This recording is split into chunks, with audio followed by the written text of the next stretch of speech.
Yesterday was my 40th birthday, so I've been thinking a lot about kind of what I want to do next. It's not just about my scholarly pursuits or my family life going forward. It's a way in which my life can have a broader impact. You're with incredibly talented people with innovative and creative ideas, and it makes you feel like you have a purpose and you have resources to have your dreams materialize into solutions.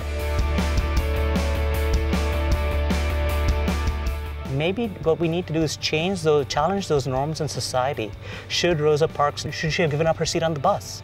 Because that would have been the safe thing to do. What are the choices we make that propagate injustices in society in a way? And we make these decisions every day. I do feel that there is a responsibility as a woman of color to make sure that you are also part of the discussion, that you're also voicing your opinion. And there is a way of bringing this conversation to encompass even those that feel that they are outside of the conversation.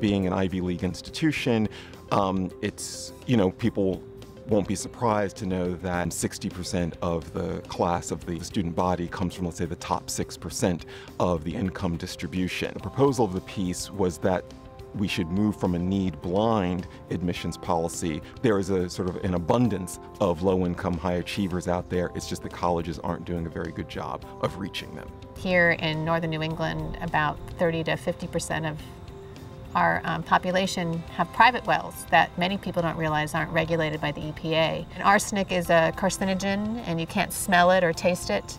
People don't realize that they're living this pristine farmland, and yet this natural contaminant could be in their water and impacting their health. The feedback I got was was pretty effective, spurring them to actually test their wells, which was the real point of the piece.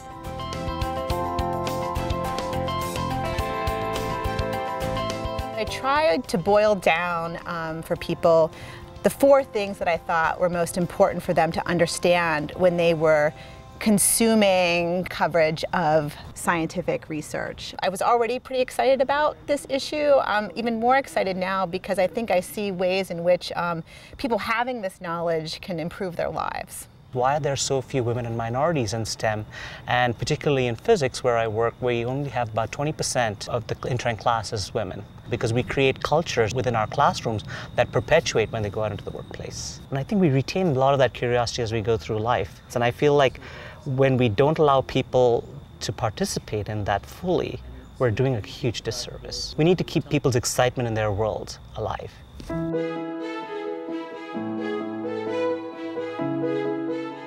Our most recent effort has been with Cecilia doing an op-ed together talking about how liberal arts together with medical education can actually make healthcare safer. As I was reading her work, I began to recognize really what I hadn't learned before, which is the foundations of what a liberal arts education actually is. The ability to think critically and logically and draw conclusions from information, question information. And when students learn and perfect those skills, they can then take on that nimbleness of mind into whatever industry they choose to go out to, which is why you find English majors running the feds and musicians in medical school. And the new Institute of Medicine's report coming out on diagnostic errors really does demonstrate that a liberal arts way of thinking is what medical education needs to help save patient lives. In 15 minutes, all the fellows and I needed to come up collaboratively with a complete op-ed. They were scribbling lots of ideas on paper and posting it all over the room. I actually went home, posted them up, and then spent a few days trying to write a refined op-ed and submitting it. So it has several quotes from Dartmouth professors. About a year ago, I had a relative who was jailed. What I learned from that experience was really shocking. When she was sentenced, she was given 10 days in jail. But at this stage, she'd already spent 4 months in jail.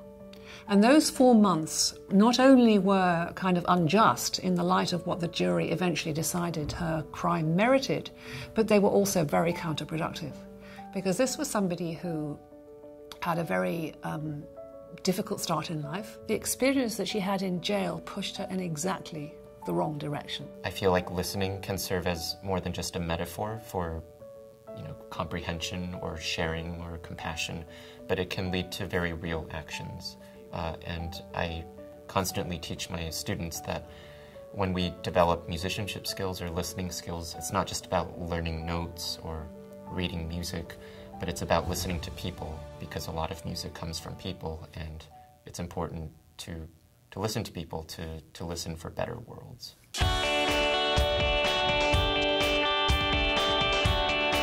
I did this one piece, and within about 2 weeks, someone from Evolution reached out to me and asked me to write another piece for them based on virtual medical education. Many of my colleagues retweeted it. They were pretty complimentary of it, and I've actually had 2 or 3 invitations to speak afterwards. I actually talked to a journalist at The Economist. It was great, it went really well. It's really useful for them to sort of hear the expert talking about the paper too, to make sure they get the storyline right.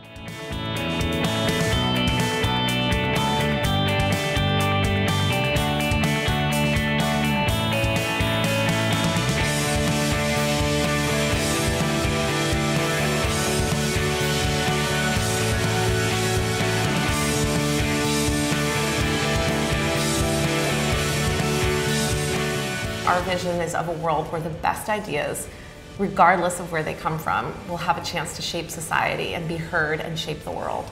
We get to spend all day today, and really all year, talking about how to create a more inclusive, intelligent conversation. The Academy is a hotbed of great ideas. What is it about a really great idea that gets in people's heads and that gets in people's hearts and that fundamentally changes the way they think about the world?